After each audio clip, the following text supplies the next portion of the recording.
Welcome into the CHGO White Sox postgame show presented by PointsBet. Use promo code CHGO when you sign up to get 2 risk-free bets up to $2,000. Welcome into Studio B of our CHGO offices here in the West Loop of Chicago. I'm the host of the CHGO White Sox podcast, Sean Anderson. You can follow me on Twitter at Sean_W_Anderson. And with me today is Herb Lawrence. Hello. You can follow him on Twitter at Ecknerwall23. He's the CHGO White Sox community leader. And for the first time in 8 games since September 18th, it's currently September 29th, we are coming to you after a White Sox win. The White Sox win 4-3 in Minnesota. They lose 2 out of 3 against the Twins, but thankfully snap the 8-game losing streak that they were on, and that ties or gives the Sox 2 losing streaks of 8 this year, which is a banner year for them, Herb. Awesome year. Good job, White Sox. And I guess good fight today. Today's game was boring as yesterday's game, but they happened to score more runs than the Minnesota Twins, who made that clutch error at the end of the game with Nick Gordon dropping the ball to give hustling Mark Payton a job second base, and then the White Sox eventually drove him in. So it was good to see that the White Sox finally took advantage of other people's mistakes, and so yeah, I win as a win. 77th win of the year. Hey. DR says the headline was Sox win a game. Not sure why, but it's funny. It is funny. It's just hilarious. I mean, someone called in our pregame back before game 1, the Sox will score 7 games in this series. Close. They scored 8. So, I mean, it's just funny. It's just bad baseball that we're watching. There were some interesting things in this game. I think it was probably the most interesting game out of the 3 that we've seen. But that's not saying much because it was like watching laundry dry.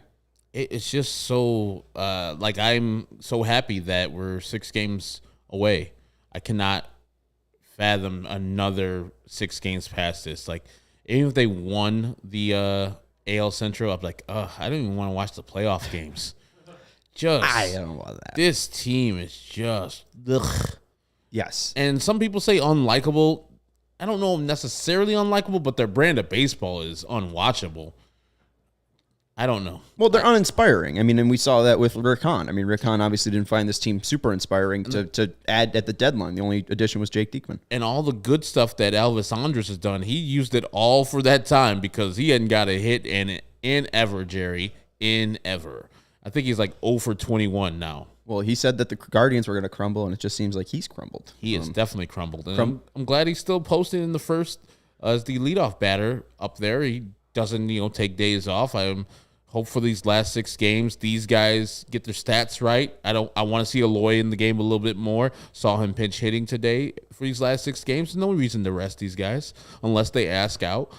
Of course, Yohan's hurt, so don't play him. Same thing with Tim and Luis Robert. But otherwise, I want to see the players play out and have some pride. And yes, they won today, but it was just a lackluster effort again. I just think that Minnesota kind of gave them the game today. Well, I want to talk about something real quick, and we do have a super chat. So before we get to the topic I want to talk about, let's talk about what Kevin wants to talk about. Thank you very much for the super chat, Kevin.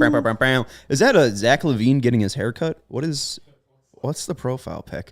Both the Bulls and Sox had underwhelming off seasons after a first-round exit. Is Jerry the common denominator? Also, should Robert be on the trade block? Herb, let's answer that first one. Is Jerry the common denominator on why the Bulls and Sox had underwhelming off seasons? I don't know how much Jerry has his hand in the Bulls thing because he pretty much given all control to his son, Michael. So I can see where you can go there, but Jerry is the common denominator because he has ownership in both teams, but blame goes to one Frederick Hahn. That is the blame you need to have your ire focused towards because he got money. This is the 7th highest payroll at the opening day in Major League Baseball. And you saw what he did with the offseason that the White Sox had. Only got you relievers, got you Josh Harrison, and brought back Lurie Garcia. So that is where the blame goes. I don't too much blame Jerry Reinsdorf. He gave the money. They have a lot of money available to players. So I understand the whole blame Jerry thing, but time to take off the Teflon suit. Time to blame Rick Hahn for a couple things. Yeah. And I think, too, like, listening to the Bulls guys, it doesn't seem like they felt too underwhelmed by the offseason. I think it was just kind of the roster construction just restricted them. Like, you had to sign Zach LaVine. I know Steven disagrees with that. Yeah, but, you had to. You had to. I mean, you're not just going to let him walk, and any other team would sign him to a max contract. Correct. And then if you were saying it's underwhelming because you didn't get Kevin Durant, well, no team got Kevin Durant, so every offseason would be underwhelming. And they didn't have the necessary bullets to go and get Donovan Mitchell. They didn't have the necessary bullets to go and get Rudy Gobert. You didn't want to go and get Rudy Gobert for the price that Minnesota paid for him. So I don't know what the Bulls could have done differently there. They could have signed every point guard ever like the Lakers did, but instead they just held pat, didn't get Goran Dragic, who didn't get the memo, and now they have a pretty solid team. Without Lonzo Ball, they're pretty solid. With Lonzo Ball on the team, and they had some good news today. Check out our guys, CHGO Bulls, who are doing the postgame right now. If after our show, go ahead and check out theirs so you can find the Lonzo Ball good news out in their podcast. But they got some good news there. Io's growing, of course. He's the best player on the team. Isn't ILL. Is he not? INI. And so the Bulls, I think, are still, like, their fans are encouraged. Anybody in this chat encouraged that the White Sox this offseason are going to do anything next season? No. Because we know it's the same garbage going to be next year, too. Well, and you assume, too, since they didn't make the playoffs, you won't have playoff money, so I doubt that budget that was 7th most in the major leagues would be 7th looking at 2023. That's another question, too, right? Well, and I want to just wrap up on the Bulls Sox thing real quick. I do want to talk to probably our Bulls guys just about this, because I heard something, like, before Boylan's last year, like, Garpax both checked out, and it was basically Jim Boylan running that show. Oof. And I think that was before Jerry's son, I'm blanking on the name, Michael took over. And I think maybe that's what's happening with the Sox. I don't know if Jerry and Kenny and Rick have checked out, but I don't know if Jerry's like fully on them. Like, here's your budget. I'm mad at the product, and like that's all you'll hear from me. But I don't know if there's too much middling, and I honestly don't know how much they care. If we're questioning how much the White Sox players care, I'm gonna question how much the White Sox front office cares. I know Rick Hahn was all fake mad after the trade deadline, but brother, you're the one controlling this. Like you were fake mad in 2016 when you were mired in mediocrity, and nothing's changed.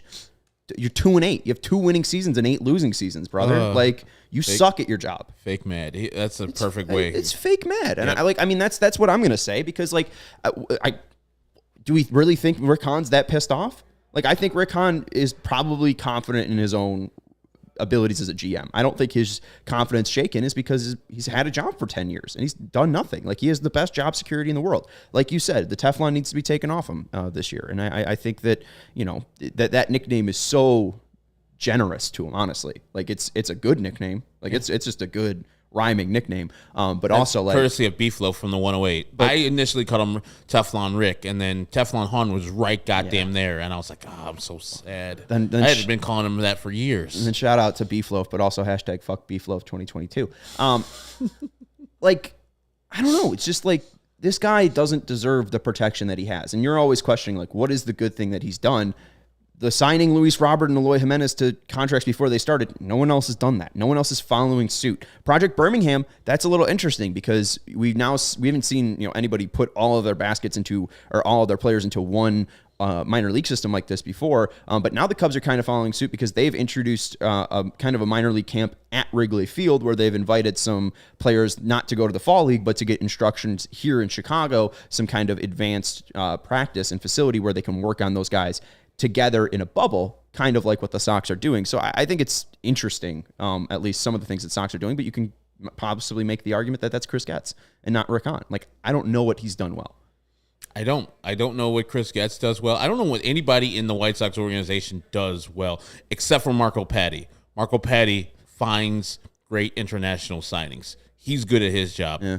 Otherwise, it's real tough to see. And, of course, Ethan Katz is good at developing pitchers, getting pitchers back to their maximums. I mean, you could say Lucas Giolito isn't an example of that, but I'm sure this offseason with Ethan Katz, you'll see old Lucas Giolito come back. We saw little glimpses of it today, too. Yeah, we'll talk about that right after we talk about the Robert stuff.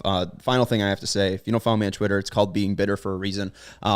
You bring up Marco Potty, and the guy is, Rick Hahn is the contract guy. One of the guys Marco liked, Juan Soto. You know how much the White Sox lost out on him? I think like $100K.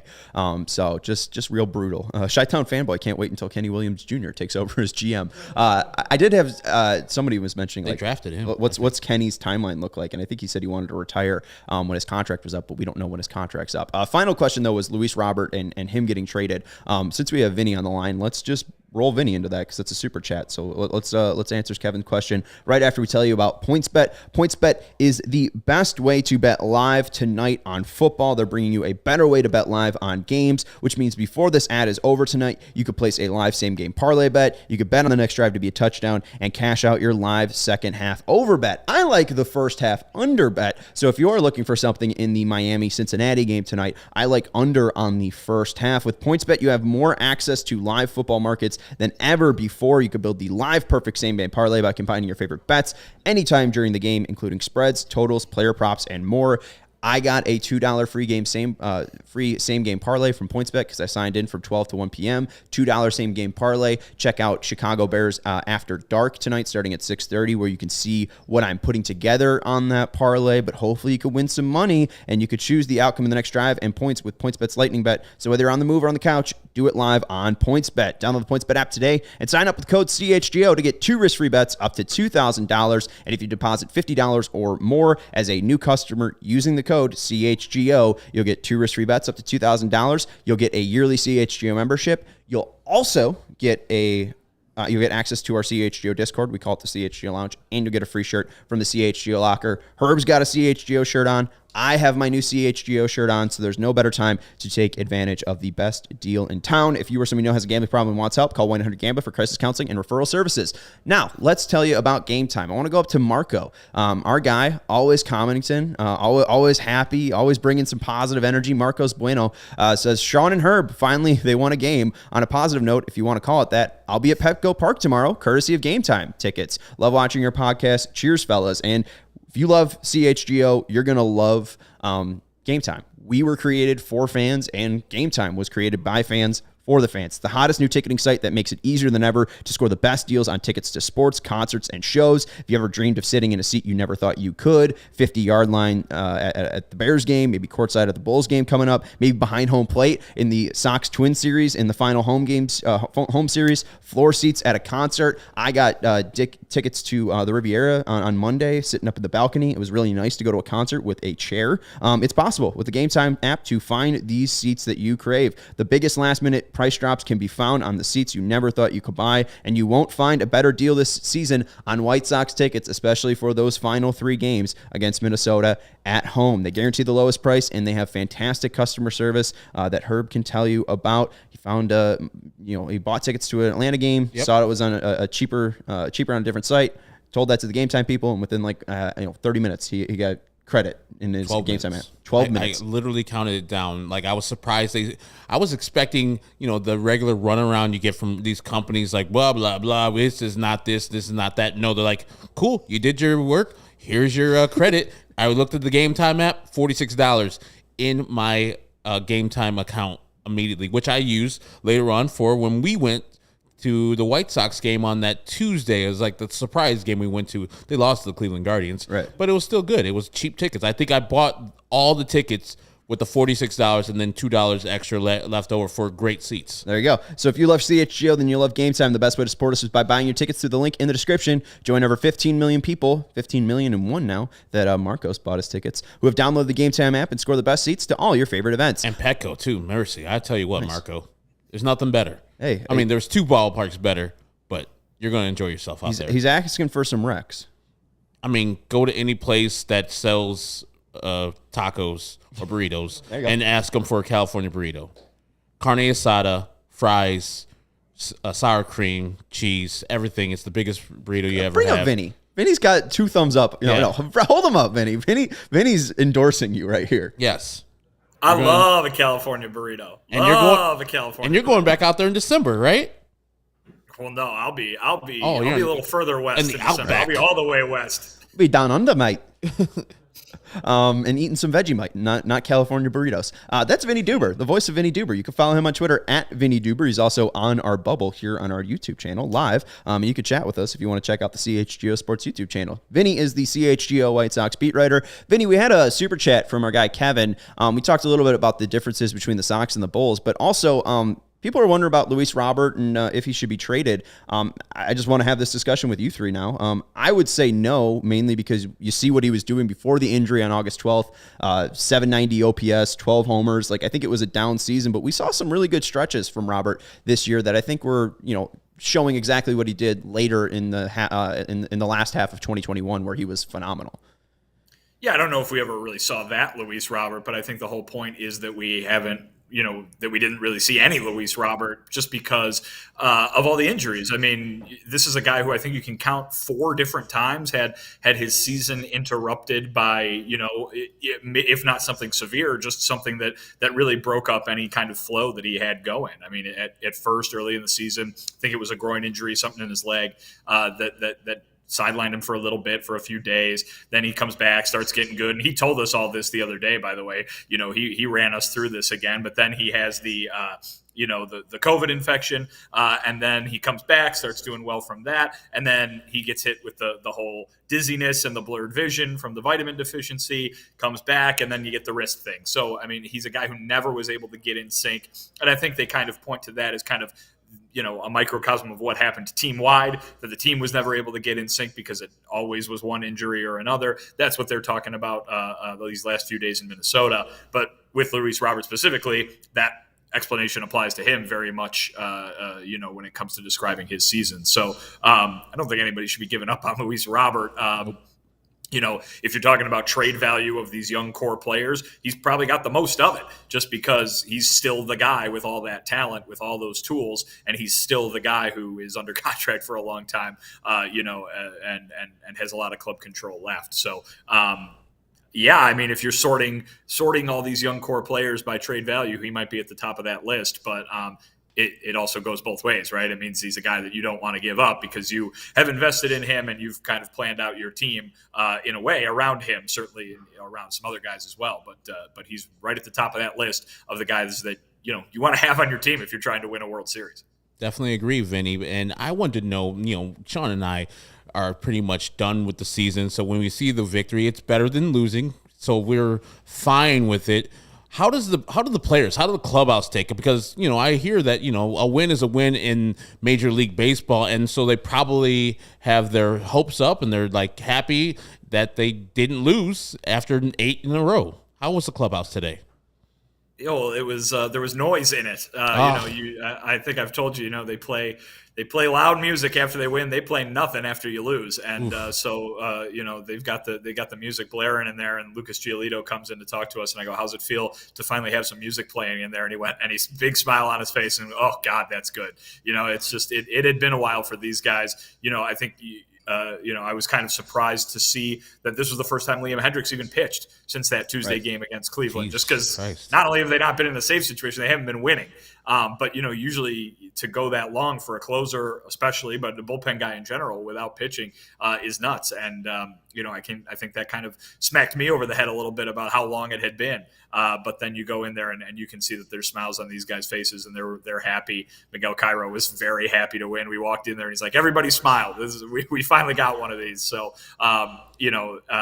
They are playing for pride. They're playing to finish strong, and they're playing to be above 500 by the end of the year because, as they keep saying, they think this team is an above 500 team. I mean, and you can argue that that's small potatoes compared to what they were supposed to do this year, and you'd be correct. But when that's all you got left to play for, it's something, and it's I don't know if it's necessarily driving these guys right now or bringing them life that they didn't have throughout the whole season, but it's something they want, because to be able to not finish even above 500 adds another rung to this disappointment ladder that they've gone ahead and constructed this year. As our music guy, how's the quality of the music that they did play today?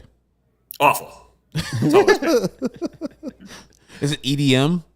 No, listen, I should qualify that as saying awful by my level of taste, but let's put it this way: I heard a lot of the songs that they were playing at my middle and high school dances in there. So a lot of a dancer. A lot of mid 2000s rap. So that was not necessarily my jam then, nor is it my jam now. So I'm sure there's plenty of people in the clubhouse who are happy about it, but when it comes to my taste, a lot left to be desired. Well, usually you are like, I have no clue what they're playing. So at least you could identify it today. That's true. These were songs that I have heard before. All right. Good to hear. Just as we're on music here, what are you listening to on the way home? I mean, you better be putting some replacements on at least while you're still in the state of Minnesota.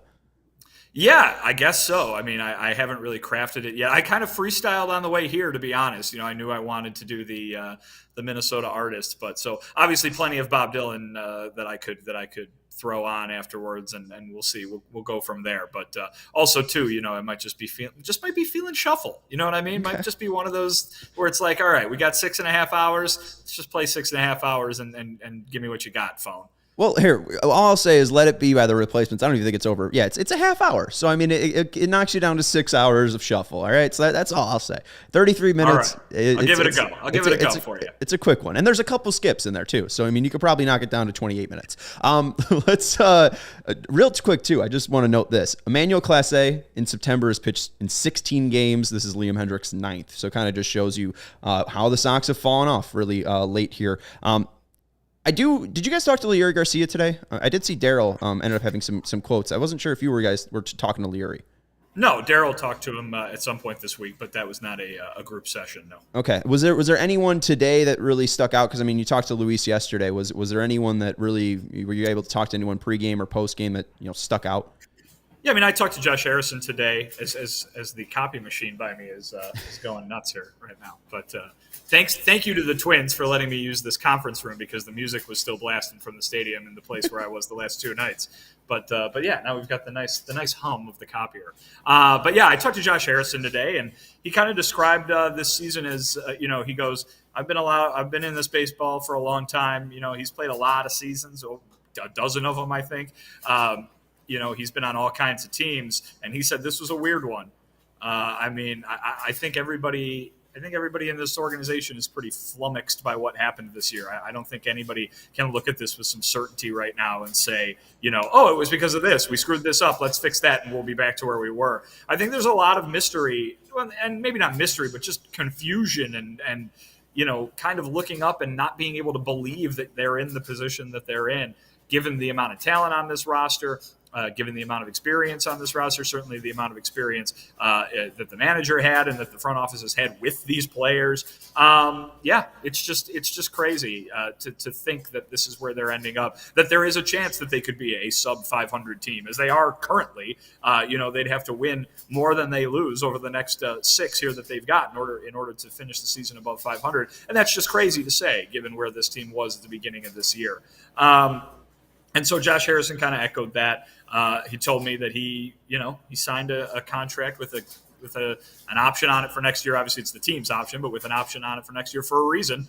And he thought he was going to come here and be able to win. And I think that feeling is still there in a way. So it was interesting stuff from him, interesting stuff from the guys kind of all week. Talked to Dylan Cease, talked to Joe Kelly, talked to Andrew Vaughn, and it's really a lot of they didn't play well enough. I think I talk about kind of the mystery of why perhaps, but I think everybody knows that this was not a season in which things went well. There were more downs than ups, as one of the guys said this week. So I don't think they know exactly why they couldn't get consistent. they pointed to injuries, obviously, as we talked about yesterday. But this is the end of a very bizarre season, a weird one, as Josh Harrison called it. And I don't think it's going to get any less weird as time kind of separates them from the end of it. Well, I just kind of want to follow up there because we talked about the injuries, and when we were talking about Luis Robert, there was comments that were flashing the warning sign and be like, injury excuse, there you go.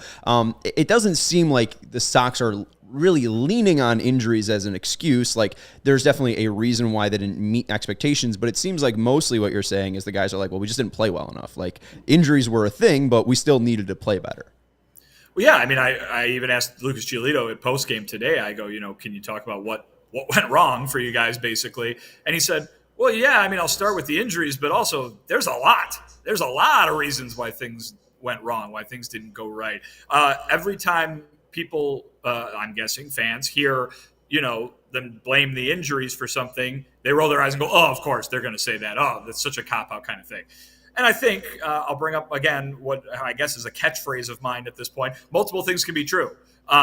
They could have played really bad all year, and the injuries are not the only reason they lost. But guess what? They were injured a lot. That's just true. And if you talk about getting consistency from your play, whether it be at the plate, whether it be at the mound, in the field, on the bases, whatever, and this team struggled to get consistency in any aspect all year long, they couldn't get consistency in health.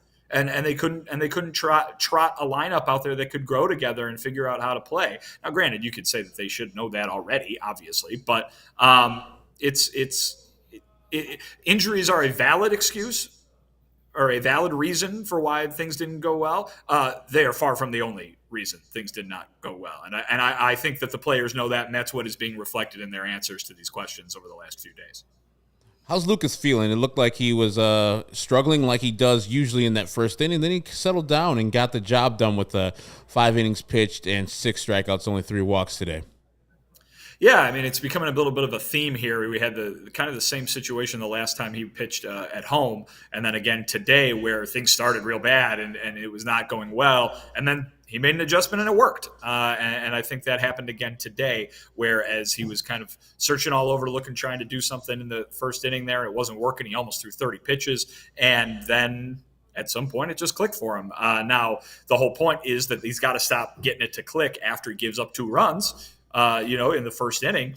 And basically I asked him kind of, how do you see your season? What went wrong with your season here, kind of thing? And he pointed out a big thing was in the middle of the year, rather than kind of making those little adjustments in the moment, which have helped him succeed here in the last couple of outings, the last few outings, he tried to change everything. He tried to overhaul everything in the middle of the year, and it was too much. And it was that whole trying to do too much, which we heard as an explanation for why a lot of the guys were struggling on offense. We heard that from Tony plenty of times throughout the year.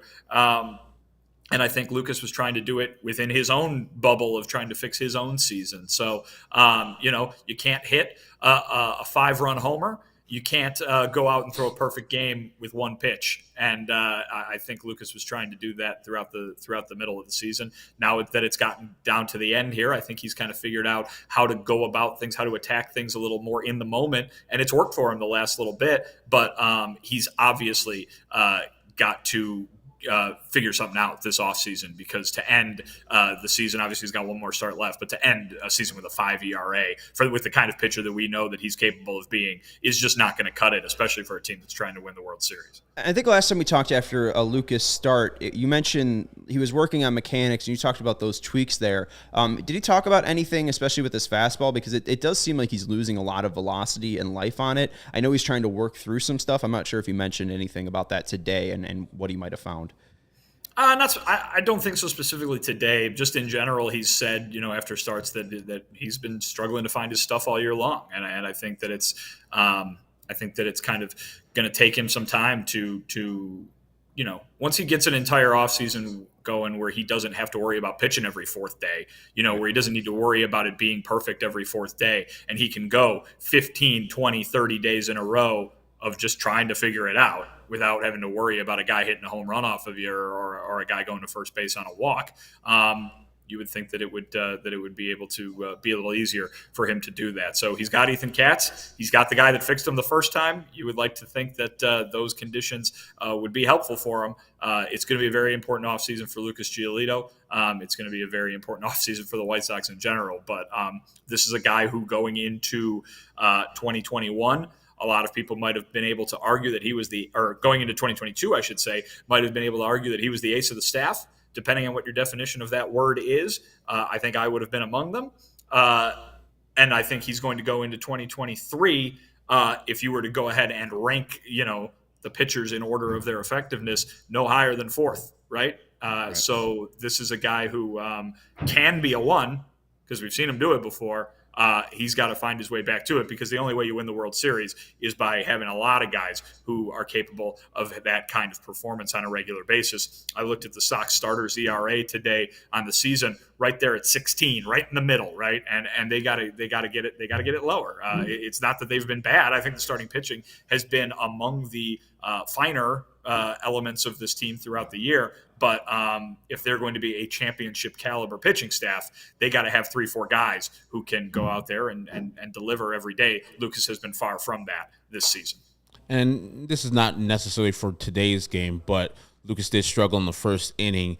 And we've seen multiple pitchers do this consistently. Like Michael Kopech had a lot of troubles getting out the first inning without throwing 25 pitches or more. Is there anything organizationally or Ethan Katz can fix, or they can do something experimental to have these first innings not be as so tiresome for these pitchers? Because through these first inning pitches of 25 or more, they can't finish the game. Lucas only went 5 today. Michael Kopech mostly would only go 5 or 6. Is there anything that they've spoke out about that in particular struggles in the first inning? I did ask Lucas about it, so I can talk on just him from a him standpoint. I asked him about it today, and he said basically it's about getting that pregame work to go a little smoother. That you got to be in a bit more of a rhythm, in a bit more comfort zone before the game even starts. Because it seems like maybe kind of the trying to find your comfort or rhythm within a start is carrying into the first inning. And when you're out there searching and you're not, dominating guys from the get-go, you're going to get results like you got today and like he got from much of his season. So for him, it's about the bullpen sessions and the warm-ups that go into getting ready for a start. It's about making those go a little bit smoother for him so he's able to carry it into the game rather than carry I don't want to say lack of preparation, but a lack of comfort into the game where he's still finding his footing after, the first pitch has been thrown. And by then it's kind of a little too late. You got any more baseball thoughts? I have no more. All right, Vinny, I got some donut questions. How was the blueberry donut this morning? Dude, 9:18 a.m. we get the tweet. I love a blueberry donut. I'm not, as I might or might not have mentioned on here, I'm not a healthy eater. Fruits and vegetables, not really my thing. Blueberries for are the first fruit. 32 years of my life. But I have recently dipped my toes in the water of the blueberry donut, and man, it is fantastic. I've had this one now twice. This one up here in Minnesota, and then over the summer I had an exceptional one in Michigan as well. So blueberry donut is kind of my current flavor of my the hot flavor right now for me. Was it an old fashioned or was it glazed? I really couldn't tell. Cake. It was it's a little glazed, but yeah, cake donut. Just your regular business there. I respect the choice. I love it. I love to see you rocking blueberry. And blueberries are fruit, so you're eating healthy there. There you go. Exactly. I was just setting up the fact that it's not something that I've been eating for years and years. It's a new thing for me. Delicious. Yeah, way to venture out. All right, I want to have this discussion with you, and then we'll let you go, and then you can start your 6.5-hour drive. Hope it's a safe one, and hope you enjoy the Replacements Let It Be album. But let's go to Minnesota. These might be the last time we see some of these jerseys for the Twins, because in 2023, the president said that new logos and uniforms are coming in 2023, and that they'll quote. Oh, the Twins president. I thought you meant Joe Biden announced the uniform change for the Twins. Minnesota, get new uniforms. That they'll take a new step towards the future. And let's. I think we have the shot of all 6 current Twins uniforms. What are our thoughts here, Vinny? We could start with you on where the Twins should go uniform-wise? Did they have anything that's worked? I know some people like the old pinstripes of back in the day. What are your thoughts on how Minnesota can kind of pick a direction here? Because they got 5 different uniforms to pick from. Yeah, I mean, I don't hate the Twins uniforms. I think being around the ballpark today, you see a lot of pictures of their like 60s and 70s uniforms, which are what, if you look, the one you just had up there, the blues, the baby blues. Mm-hmm. The script is a little different, and the script looks like the old 50s, 60s, 70s ones. I don't know if they were here in the 50s. Let's say 60s and 70s. That script looks good to me, and I like a cream for the Twins. I think a cream would be good as maybe their home jerseys, and the baby blues are great. I don't need much red. I don't need a ton of red from the Twins. That's just me. I agree. They're blue first for me. I don't know how much navy I need either, to be quite honest. But the cream would look good. I think the baby blues look good. Go with the old school script rather than the new school script. And the TC hat's kind of classic, I think. So I don't think they need a big change. I don't think they need a big change, to be honest, but it sounds like they're going to get one. I don't like the pinstripes on the Twins. I don't know why. I feel like pinstripes need to be limited to the number of teams that have them. Needs to be shaved down. It's like it's overplayed, I think. Like why do the Rockies have pinstripes? Yeah. Rockies don't need pinstripes. They need more. They need purple, to lean into the purple. We've talked about this. They need more purple. But yeah, no, the Twins got a great thing going here. I think their stadium's awesome. And that Minnie and Paul logo is just phenomenal. That's the handshake logo is like one of my favorite baseball logos ever. So they need to keep that around for sure. Yeah, I'm glad they made a big ass neon sign of it. What do you think? Awesome. Combines two of my favorite things: the Minnie and Paul logo and just neon in general. Agreed. Oh, I don't like the Twins, so I don't care which jerseys they go with. But the baby blues it's a cop out. It's a cop out answer. On most teams look great. If you go baby blue, especially how you should go baby blue all the way through, like the old school Royals, and I think the Twins do it from time to time with the little red accents on a blue lettering. I'm fine with that. And as Vinny says, that logo with the two guys shaking hands, the Twins shaking hands with the state of Minnesota behind it, they should have that on the hat as the logo. It's hard. That's hard. There's too much going on for it to be on the hat, I think. Like, just have the state of Minnesota, and on the side, have the two guys, like, shaking hands. The TC's really clean. I think it's or easy on the for sleeve. them. Where were the Lakers, guys? Where were the Lakers from, guys? Minnesota. All right, let's just take that powder blue and just change out that navy. I think I'm with you. I think that navy's holding them back. If they want to be that team that really wants to lean into the powder blue uniforms, like the 70 powder blue uniforms, I think they should do it because Texas is kind of doing it. Be the team that's like, these are our main uniforms. I agree that I kind of like the creams, but get rid of those reds. Get rid of just the whites. Get rid of the navy jerseys. Just make it a powder blue home jersey or a powder blue alternate that you wear on the road. Powder blue should be their regular road jerseys with the powder blue pants. Cream at home. Boom, done. You don't need an alternate. Done. With the powder blue pinstripes. Cream and powder blue pinstripes. How about that? No pinstripes. No pinstripes. All right. I was just joking. Not even the Kirby Puckett Road Minnesota Twins pinstripes? Minnesota. No. I'm anti-pinstripes for the most part. I think the Yankees are fine with the pinstripes. The Cubs are okay with the pinstripes. Other than that, we don't need many pinstripes. I know the Sox home jerseys have pinstripes. I can take or leave them. The South Side City Connects have pinstripes too. Yeah, not my thing either. I don't need pinstripes. I'm a fan of the black jerseys, the black alternates for the Sox, and the sleeveless ones. That's what I want for the Sox if we're making any jersey changes. Anyways. If they were to bring back the red pinstripes, I'd be in support of that, though. I love them 70s red Dick pinstripes. Allens. The Bill Meltons. The red ones? The Belton Bill Meltons. I like the royal blue ones too. In '69 they had royal blue White Sox uniforms, and I like those. No, I'm a fan of those. But anyways, Vinny, have a very, very safe drive back home to the motherland and enjoy that replacements record, and maybe pick up another the motherland of Africa, and maybe pick up another dozen of donuts. I was gonna say, if you're talking about my motherland, I can't drive to Sweden, man. That's I need an ice bridge if that's gonna work, and it's a little too early in the season for that. There you go. All right, maybe we'll take a Swedish pilgrimage, me and you, with the Anderson last name and the Dubers. But anyways, have a safe trip, your 6.5 hour trip, and enjoy the replacements. We'll talk to you later. Follow Vinny on Twitter at Vinnie Duber. He's our CHGO White Sox beat writer. I mean, going through Wisconsin, you can play the Bodines, some Bon Iver. Ooh, I like Bon. Like that might make Vinny cry.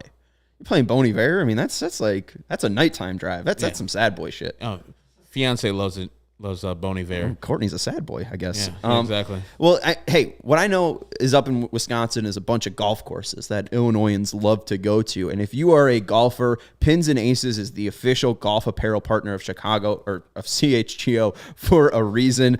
They're the presenting sponsor of Big Drive Energy out in DNVR, and that's how we were introduced to them. And now they're just supporting all city network, and we're very, very happy to have them on board. We love our Pins and Aces gear, whether we're wearing it in Wisconsin or whether we're wearing it on the links here in Illinois, and we get tons of compliments whether we're up north by those hosers in Wisconsin or here in Illinois, the motherland. Cake eaters up in Minnesota, as I called it.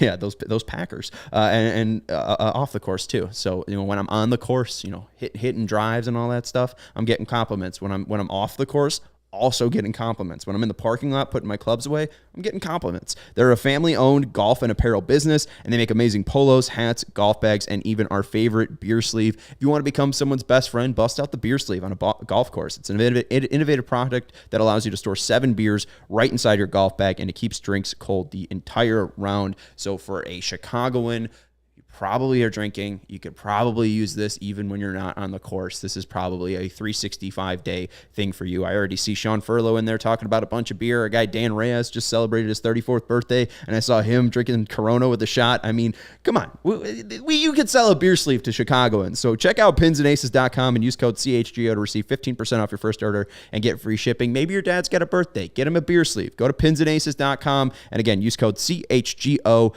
for 15% off your first order and get free shipping. Our guy Shane Newbank's coming in saying, Cubs win. Congrats. The Sox also won, so y'all can't have the same record as us. Luke Stuckmeyer is trying to tease me, trying to poke the bear, saying the Cubs and Sox would have the same record. No, the White Sox will at least have one more win than the Cubs. So screw you, Shane. Screw you, Luke. Screw you, Cody, Corey. I haven't even met Brendan. Screw him. Screw Ryan Herrera in Missouri. Did you see that bad beat on Saturday of Missouri? I had Missouri on the money line at plus 220, and I am blaming Ryan Herrera for that one. They had so many chances to put Auburn away. Make the field goal. Miss a field goal. The guy's not even warming up on the sidelines. Miss a field goal. Drop an interception. They were offsides on a missed field goal. Then they nail that field goal, go up 3. And then the guy has a wide open lane to the end zone. He fumbles the ball on the 1. Mm-hmm. Like, screw Mizzou. Screw Ryan Herrera. I agree. I love you too, Shane, but get out of here. Get out of here. We don't need this. We don't need that. Congrats on the Cubs win. The Sox are kicking up their feet. I don't have to worry about the Sox and Cubs having the same record, baby. I'm all good. I'm in happy land. I mean, my guy just sent me a tweet, and I don't know if it's actually true. For the first time in the 139 years that they've played each other, Phillies and Cubs, there's been a season sweep. Really? Yeah, 6-0.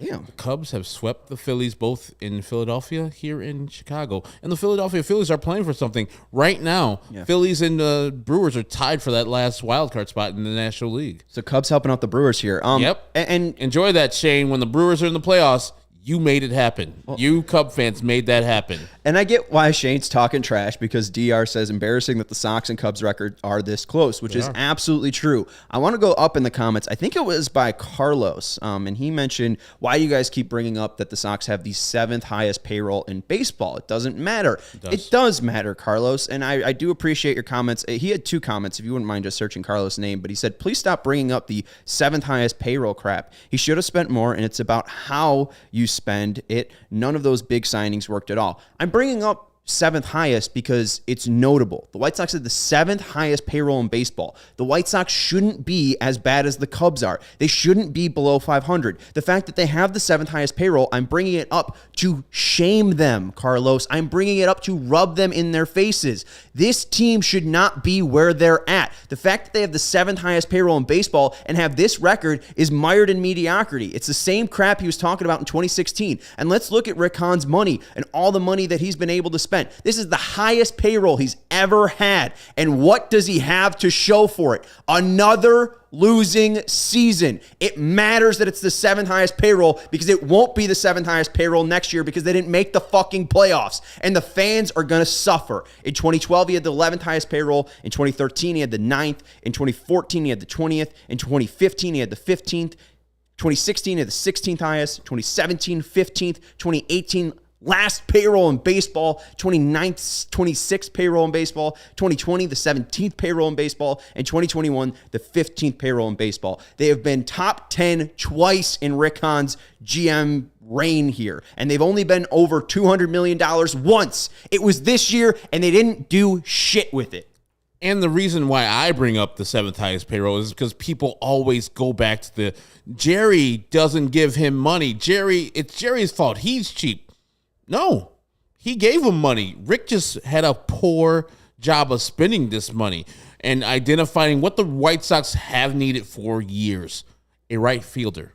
They have needed a right fielder for a long time. He's tried to go and get you Nomar Mazara, who sucks. He's tried to go and bring back that garbage Adam Eaton. Sucked. Right when it happened, I said, Adam Eaton's trash. Do not bring him back. Somebody, he won a World Series with the Washington Nationals. He sucks. And this is Rick Hahn. This is what Rick Hahn does. Just keeps on sucking and keeps on keeping his job. And then people make excuses for him and say, Jerry's cheap. Jerry hired Tony. No, let's stop it. This is Rick's fault. This is the problem. Like people always say, man, Rick built this nice roster up. Man, it's awesome roster. Good job, Rick. And then when it comes to actually evaluating, oh, they were too hurt. Oh no, Jerry was doing this. Oh no, Tony was doing that. Can we just look at the guy who put the roster together and give him some blame every once in a while instead of just like hemming and hawing about everything else? No, this is on Rick Hahn. If I get a pie chart, Rick Hahn gets the most blame. Maybe not all of it. He gets the most blame out of all this. More than Jerry, more than everybody else. It's Rick Hahn's fault. I don't know if Yeah. Who gets more than Rick Hahn? But Jerry's been here for 40 years. So I just think that maybe he deserves more blame because of the culture that he set and the fact that Tony La Russa was allowed back into this organization, I think is just such a demeaning thing. And yes, they won 93 games last year. And Carlos is saying, I'm talking about spending the money the correct way. It's no way we shouldn't have Harper and Machado. Richard and Jerry are to blame too. Yes, Rick Hahn and Jerry are to blame. But here's the thing.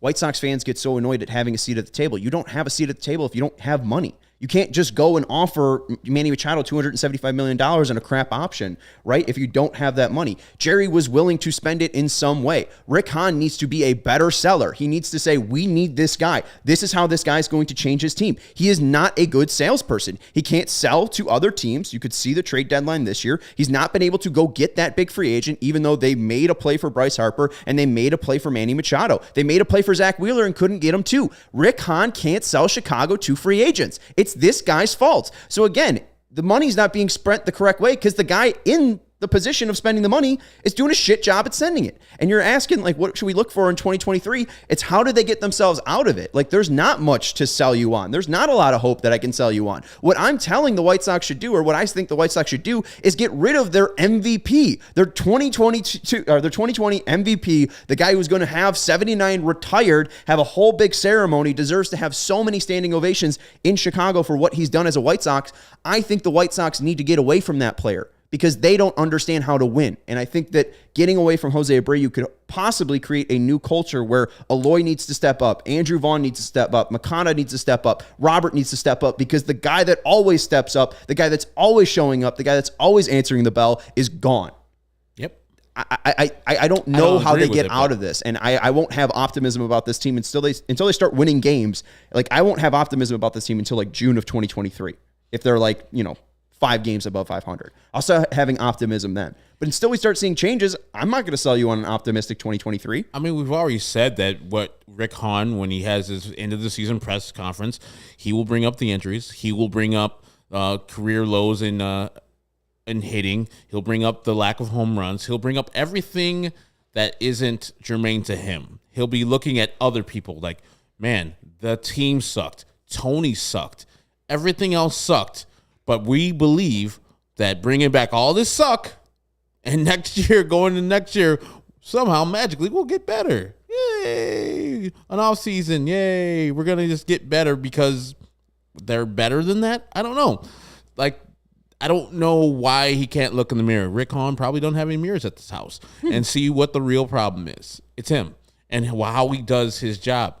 As I said yesterday, if I was Rick Hahn or Kenny Williams with the job security I got, man, I'll be doing some wild shit where I'm trying different things because I know that Jerry is the owner that he is. And if he's going to usurp my authority in hiring the manager, I'm going to do some wild stuff so I can proof this roster from Tony La Russa so I can make sure that everything is on the up and up and get some more depth on this team. He knew he needed depth. He knew that that Eloy is off injured. He knew that Luis Roberts off injured, so you need more depth on the team, and he did not get that. He did not get help at the All-Star break where we needed it, and Jake Diekman is nothing, and now he's coming back this year. He signed the White Sox to a bunch of bad deals now that they're stuck with. It's really bad. I wish he was hired. Yes, and I do want to go to a super chat. We got one from our guy Stefan Bardo saying Mark Payton only making $700,000, and that's the reason why Engel won't be back. Yeah, I don't think they're going to tender Engel at all. I don't know if Payton's going to be that replacement, but I mean, seeing that you can get something. I mean, Adam Engel's just been so horrible. I mean, it doesn't even matter how good Mark Payton's been. I think just Adam Engel's going to get non-tendered. Yeah. Anyways, but we do want to give a shout out to Mark Payton. Got his first career RBI in the league on his hometown team. St. Rita alum. Your guys Southside Zoe's got to be real happy. That's what St. Rita people do. They don't win football games when it's necessary against the Wheaton North Falcons. They get smoked in the championship games, but they can hit a baseball and they can have an RBI. Sorry, Southside Zoe. There you go. I had to bring that up. And by the way, they're ranked higher than the Wheaton North Falcon in the 7A standings. Come on now. They lost 2 games. I know they lost the 2 games to Mount Carmel and Loyola, but damn it, we lost the 1 game to St. Charles North. I know I'm mad about high school sports and I'm a 43-year-old man. I know it's pathetic. Shut up, guys. Shut up. All right. Steven, what else we got? I think we just got the Giolito stuff. Is that it? All right, let's go to the Giolito stuff. Shout out to Mark Payton, though, for the first career RBI. Sox win 4-3, so it was an important one. This is Lucas Giolito's line. 5 innings pitched, 2 earned runs, 4 hits, 3 walks, 6 Ks. I don't care too much about Louis Varland, so I'm not even going to read his stats. Let's look at Lucas's pitch mix today. 47 fastballs thrown, 27 changeups, 17 sliders, 2 curveballs, called strike plus whiff percentage of 28%. League average is 27, so he's an average pitcher today. Nice to see 14 called strikes. The main thing that people are going to be looking at, though, is that pitch velocity. The four-seam fastball was down about 2 miles per hour on average to his yearly average. So it's sitting on about 90.8. The yearly average is 92.7. So he was down today. I think he had 4 fastballs that were 92 plus and 12 that were below 90. Changeup was down about 2.6 miles per hour. We did see some interesting changeups. Seems like he might have tweaked it a little bit. It seemed like he had 2 changeups, one that was more straight down and one that faded away to righties. So that might be interesting to see if Lucas has another start. And then the curveball was also down 3 miles per hour, but only threw 2 of those. But I want to go to the adjustments that he made because you ended up bringing this up. We brought this up with Vinny. What changed for Lucas Giolito? I think it was mainly he went away from that changeup, and as much as he threw it, he threw 8 changeups in the first inning, and it seemed like that was really what hitters were locking in against Giolito. And you could see against right-handers, he threw 7 changeups versus right-handers in the first inning, then only 1, 2, and 4. So he really started to lower that usage and became more of a slider fastball pitcher against right-handers. And I think that was the main thing, was the Twins forced him to use his 2 worst pitches. They know the changeup was the best pitch that he has, so he turned him into a slider and fastball pitcher. And honestly, the second through the 5th innings, Giolito looked fine. So I got to give him credit for this. The changeup looks good. The changeup stats are fantastic. 37% called strike plus whiffs. Got 5 whiffs on 16 changes, 5 called strikes as well. That's a great pitch. And the fact that he was still able to do positive damage with his fastball and slider with the velocity where it's at, it gives me a little hope. I really do think he's still being affected by the weight that he put on this offseason, and I don't think he ever came over that abdominal injury. Hopefully during the offseason, he'll be able to rest up, heal that muscle properly, and he'll be able to come back for the Sox. And I'm not expecting Lucas the ace back, but I think that there is still at least a competent starting pitcher there, where if you're looking for a 5th starter or a 4th starter, I think I'd be fine having Lucas Giolito be that pitcher, at least for the first 2 months of next year. Yeah, he's in his prime, so I don't think that this is going to be Lucas Giolito, where he's low 90s, 89 mile per hour fastball anymore, where he was started his career in the high 90s. Just lost a lot of velocity this year, and like you said, a lot of things. The abdominal injury, the COVID he went out with earlier. I don't know the effects of COVID with a pitcher, with the stamina, how far you can pitch and how well you can pitch. So blank slate, go away, have a good offseason, heal up 100%, and then have a good offseason. And I think he can get back to a level, because we saw this before, where 2018 was the worst pitcher in baseball. He worked with Ethan Katz and came back in 2019. He was much better. Now, some would say he had better stuff then, and yes, he did, but that changeup wasn't developed as it is now. I think his changeup, as you said, is the best pitch, and it's been looking really crisp his last couple starts. But today, they were just keying in, and they brought it up in the broadcast that it reminded them of that Boston series, that Boston game where they had Lucas Giolito giving up 7 runs early versus the Boston Red Sox last year. And he pretty much had to shelf that changeup for the rest of the year, or not shelf it, but go more slider. Today, he learned his lesson. He saw that they're keying on the changeup, and he adjusted. That's good. Good in-game adjustments to what the hitters are doing, and what the scouting report you could see in that first inning, what they were looking on and what they're keying on. And so they did what they had to do, and Lucas had to adjust back to him. He is a pitcher that can do that. We've seen that time and time again in this year, where he gets hit hard early, especially home runs, and then adjusts, and from second on to the sixth, he was good. In the middle of the season, he was just horrendous, just one of the worst pitchers in baseball.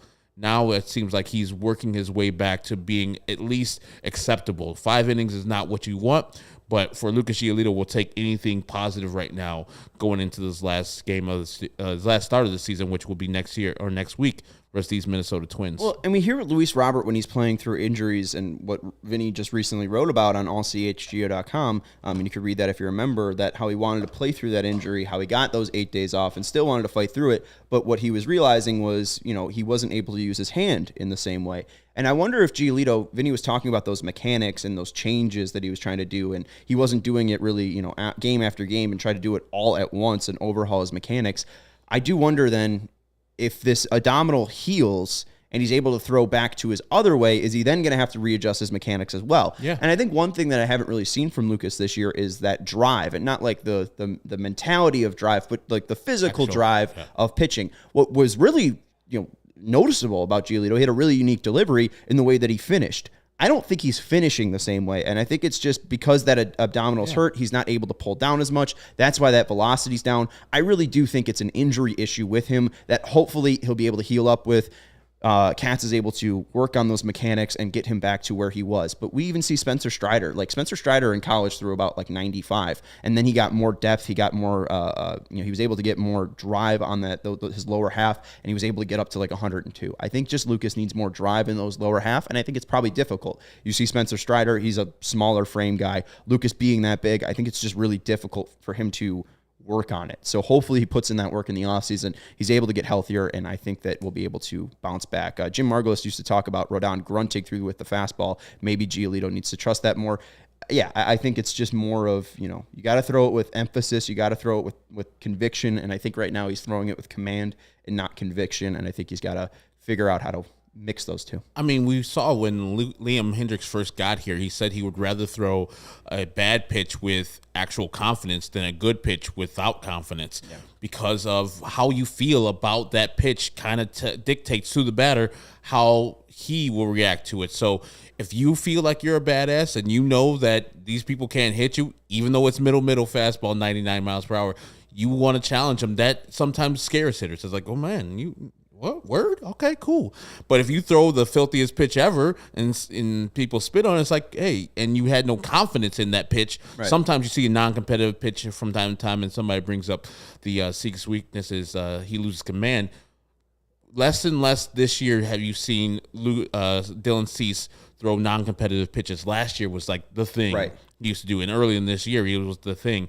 And that's why he's developed himself into a Cy Young contender. Lucas Giolito needs to have a little bit more confidence, and maybe the injury, the not finishing correctly, losing velocity on the fastball, all these things makes you lose confidence in what you're doing. And seeing the ball get hit really goddamn hard makes you lose a little confidence in what you're doing. And so you're pitching kind of like kicking rocks around there. People are going to pick up on that, and they're going to crush you. Yeah, and to Cease last year, early on in the season, it was difficult for him to even throw first pitch strikes, and I think that's something that clearly he's changed. But I think in the first 5 starts of 2021, he had about, I would say, a first pitch strike of 31%.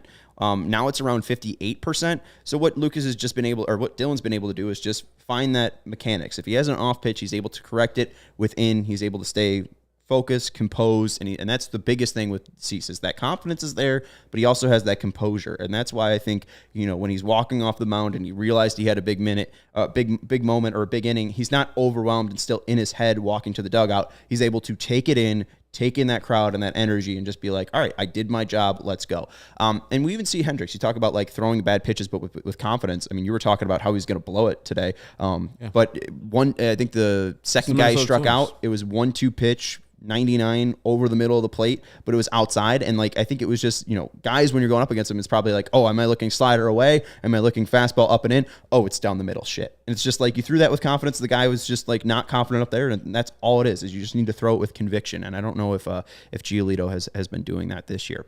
Final thing before we wrap this up, I told her it would be a 45-minute podcast. We're already at an hour. We always say that. We got one more thing. Let's go to today's Sox Math video. We got to give a huge shout out to our guy, Sean Janko. You can follow Sean Janko on Twitter at Sean_W. Or I was started to do my own damn tag. You can follow Sean on Twitter at Sean_Janko, JNKO. His dad usually hangs out in this chat as well, and Sean does as well. They're great Sox fans, and you can tell he's a great Sox fan because look at the shirt he's wearing. Thanks, Jason and Steve, for another great season, even though it wasn't the outcome we wanted. As now a 2-time winner of Sox Math, I humbly request the return of the prize shelf back in 2023. Back to you, Jason and Steve, for today's Sox Math question. Congrats to Sean Janko, shirt choice of the year. I already wore a CHGO shirt and a Sox Math shirt, but now the fact that, it's a non-employee wearing it, I think it's a tip of the cap to Sean Janko. Great job. And Jason and Steve said they're bringing back the prize closet. So he's just getting wins for Sox fans today. He's using his profile and his progress on Sox Math, like you did, to both have us get a little shine and also bring back something for everyone. You could have had 4 bobbleheads by now if they had the prize shelf. Could have had a signed picture of Barbara Eden by now. Ooh, I want the Stony Mints one. I mean, I really do. If I had an Altoid Mints box signed by Stony, I think that would make my year. That's the prize I want. But shout out to Sean Janko for wearing the shirt and representing Sox fans well. And after every Sox fan or after every Sox game, he has the 3 positives for White Sox. So even in a bad season, Sean Janko is always bringing positivity for your Sox. So he's a great follow. Make sure you follow him on Twitter at Sean_Janko. Exactly. And he's a good guy. Good cat. Yeah. One of the best. One of those nice Iowans. An Iowan cat. Yeah. Probably likes those Hawkeyes. No, he's a Cycloner. Don't hold that against him either. I'm just going to bet against Iowa State. That's not really. That's foolhardy. His fault. I just like the Jayhawks. I will be winning money on Saturday, and you won't be. Kansas football. Kansas money line, baby. Plus 125. They're 4-0. They should be ranked. Watch when we come back here on Sunday. Yeah. Sean's gonna be broke. Pocket's gonna be all out. Oh man, that's gonna be the Padres. That's gonna be Padres series. I'm excited. What are you expecting here? I mean, I'm expecting the Padres to celebrate in front of the White Sox. At least win these 2 out of 3 games. They're going to celebrate their wild card berth, and I'm going to enjoy it. It's going to be great no matter what. If the White Sox win, I'm going to be less happy. And then the Padres are going to be very happy. It's going to be great that they're going to the playoffs. I'm happy that you got if it was a thing where both teams needed it, of course, I'm cheering for the White Sox. But the White Sox don't need it anymore. The Padres do. So I'm going to be Padreing up. I'm gonna be brown and yellow. I hope that you get that win and one of your teams makes it into the playoffs. Big game tonight for your Padres against the Dodgers. They got Wilson versus Gratterall, and then the Sox series on Friday. It's gonna be Darvish versus Davis Martin. Oof, that's a loss for the White Sox. Saturday it's gonna be Clevenger versus Cease. We're gonna win that one. And then Sunday Snell versus Lynn. Ian Snell. Blake Snell's been great. Ian Snell's been terrible. Blake's been great. And as one of his great friends is Zach Levine. They look very much alike, and they're both from Seattle. There you go. And they're Dayton sisters, I believe, too. Kissing cousins and Dayton sisters. Classic. the hell was I talking about? Anyways, Padres are great. Congrats to your Padres. We'll be with you. And Marcos, enjoy your time out there at Petco. Anybody who's going to Petco, other recommendations, I would enjoy PB, going to Pacific Beach. Awesome. There's nothing better than taking a nice stroll on PB, MB, any of them, Ocean Beach. All of them. They're great. Go to a B. Yeah. Just go out to the SD and go to a B. I mean, if you just want just generic taco / burrito, go to Lolita's. There's 8 million there. Go to Rigoberto's. I think there's one on Rigoberto's is over there. They have a breaded chicken sandwich, a breaded steak sandwich. That's not it. Yeah, and maybe if you have some time during the day, go to TJ, which is Tijuana. Enjoy yourself in Tijuana. Ooh. Really cheap fish, delicious food, some culture. I heard Tijuana's getting a little. I mean, it's always been that. It's always iffy. It's cartel run, but if you go during the day, you can enjoy yourself. All right, well, go to Tijuana during the day. Make sure you have your passport. Dan wants you to go to the San Diego Zoo. There you go. Go to the zoo. You like the zoo? I never went when I was out there. I'm not a big zoo guy. But, Me either. Hey, Dan from the 219 saying go to the zoo. It is one of the best zoos in the world, apparently. But also Griffith Park. Go to Griffith Park. It's an awesome place. Yeah, you could take a couple pictures. You could ride a scooter through Griffith Park, which I did when I was out there. Very picturesque out in Griffith Park, in the just off of the downtown area. Go to the Griffith Park, take some pictures, and send Herb on Twitter at AcronWall23. He's a CHGO White Sox community leader. I'm Sean Anderson. You can follow me on Twitter at Sean_W_Anderson. Man, I need to take a sip of water. You can follow me on Twitter at that handle. Thanks for Vinnie Duber for joining us from Target Field for the past 3 days. That was cool. And carne asada fries, Marcos. There you go. So, and if you want any more SD tips, hit up Twerb on Twitter. I can be Twerb. You can follow him at AcronWall23. Thank you, Stephen Nicholas, for producing the show, and thank you all for hanging out with us in the chat. Kevin said he left and got Abreu half hour into the show and came back, and y'all are still talking Sox. That's the job, and we'll be back on Sunday at 2:30. Clark asked if you need to watch the replay. Probably not. Spend your time with your family, loved ones, friends. Go to a bar. Watch something else. Yeah. Watch paint dry. Yeah. Maybe do some laundry. Anyways, thank you, Fleetwood Mac, for your 1979 album, Tusk. We'll talk to you on Sunday. Go Sox.